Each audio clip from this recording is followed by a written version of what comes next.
I had a choice of a dream job right now, it would be to continue to do buildings, and especially houses, which are obviously the most fun because you can connect so clearly to what you're doing and the scale and the person behind the project.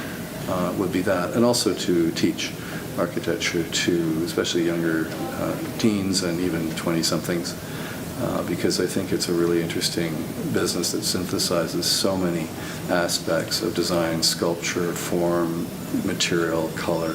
There's so many things to bring to bear on it, the urban scale and all the issues of social justice that a building can manifest, that I think to pull those things together and have a vision of how those things all interact is something that needs to be conveyed early on in an architect's education.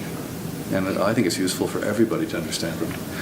I teach architecture at Arts Umbrella on Granville Island to basically young to late teens, which is a very formative stage. And our architectural studio is, you could call it teaching. I don't really so much teach as I kind of manifest their skills and somehow let them become connected to architecture. It's more like a salon in a way. People are allowed to speak freely. There's a lot of dialogue. It's not just about a very prescriptive approach to design. It's more about almost discovery. I teach children because they're the most fluid, the most open, and the most connected to the really elemental ideas, and they will take a chance.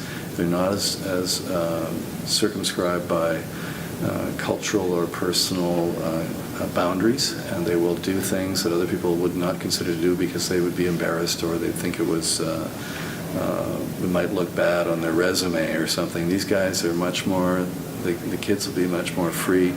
As Picasso said, I spent my whole life learning to paint like a child, and a lot of architects spend their whole life trying to be as intuitive and as spontaneous as these kids often are right off the bat.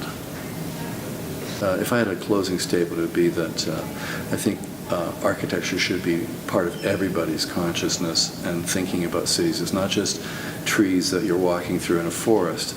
These things are all made by people. Decisions are made by all of us, and we all have a role to play in the urban fabric and how we live in our cities and what we do with them and what they mean to us. So placemaking is not just for an elite few architects. It's something we should all get engaged with.